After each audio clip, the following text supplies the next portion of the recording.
All right, now to give us more perspective on this, we are joined on this broadcast by retired Lieutenant General Raj Shukla, who's a former General Officer Commanding-in-Chief of the Indian Army's Training Command. And General Shukla, thank you very much indeed, sir, for taking time out and speaking to us here on WION.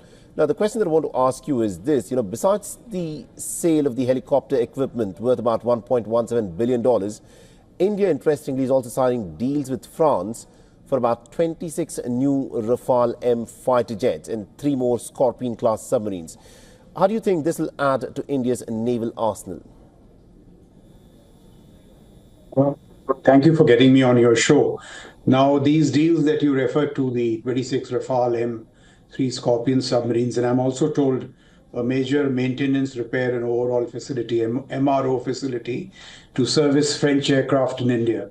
Not only the Rafales, but also the Mirages. So I think, these deals have been in the offing for a while. There was chatter when Prime Minister Modi and President Macron exchanged visits last September. A few months back when the NSA, Mr. Doval, and the diplomatic affairs advisor of France, Emmanuel Bon, met in Paris. There was talk of, ironing out the nitty-gritty of these deals in terms of price negotiations, technology transfers, and so on. Indigenization, that was another major factor in the talks. And yesterday in this rather newsy press conference, the naval chief, as you said, announced that these deals were now merely around the corner. So I think the larger message, what I got from the press conference, which I followed, was that India is now making a decisive turn to the seas. We have focused on our LAC for long. That has been a strategic necessity, but it is also time now to start looking at the seas. And the strategic drivers are obvious. China is a 400-ship navy. Now, these ships are not going to patrol their coastlines. It is making a determined effort to break out of the first island chain. And you already have a significant Chinese presence in the Indian Ocean region in terms of numbers and operating durations. And what the naval chief pointed out too is also interesting. Pakistan is now growing into a 50-ship navy, right, despite its many economic constraints, with significant collusivity with China. I'm told 8 submarines are on offer from China to Pakistan. And a Chinese submarine was spotted in Karachi in 2023. So with all these threats building up in the IOR, I think these deals are not only significant, but they are also pretty landmark. May I also point out that, there's a document called the Indo-French Strategic Partnership Horizon 2047. So all these have been part of that document. The MRO facility also, there's some talk, though the naval chief didn't speak about it yesterday, but about Safran helping us with powering our 5th generation aircraft, the Advanced Medium Combat Aircraft, AMCA.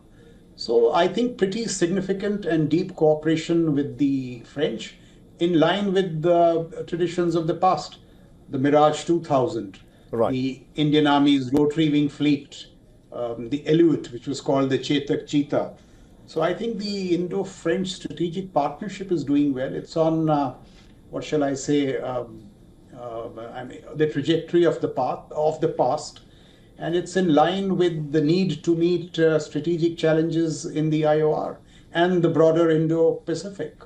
It's interesting that you say that the broader challenges in the IOR. Now, China repeatedly has been saying that it is called the Indian Ocean and not India's ocean. And we also know for a fact that any given point of time, it's estimated that there could be about 8 to 10 Chinese vessels lurking in the Indian Ocean region. Do you see in the years to come, the challenge for India's security will not just be at the LAC and the LOC, but also the Indian Ocean region? And this is something that the Indian government is now decisively looking forward to ramp up on. I have no doubt in my mind. As I said, the Chinese are going to be a 400-ship navy by 2030, bigger than the American Navy. Their Air Force also now, most commentators say, is going to exceed that of the US Air Force in the years to come.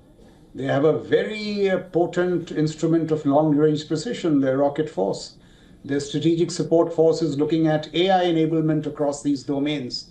So the Chinese military threat is pretty significant and sophisticated. And I think we are doing just right, building our capacities in time to meet the Chinese maritime threat. So we will need what is called an A2AD posture, anti-excess area denial in the IOR, and also power projection across the Malacca. So I think all that you referred to, the SSNs, the naval chief referred to the K4 missile test.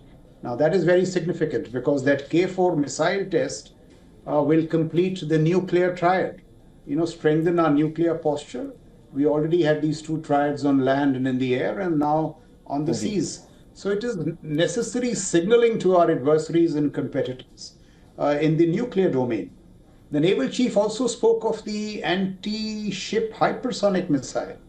Now, hypersonics is going to be a war-winning attribute.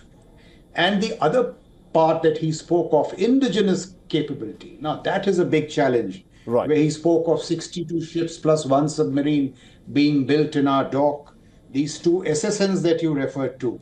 It'll move us away from leasing Russian submarines. These two SSNs, I'm told, are going to be built by our own L&T.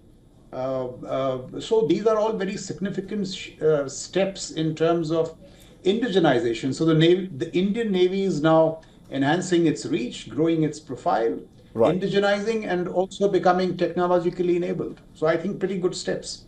Absolutely, indeed. Thank you very much, indeed, General Shukla, for joining us and getting us all those details there. Thank you very much. Thank you for calling. For all the latest news, download the WION app and subscribe to our YouTube channel.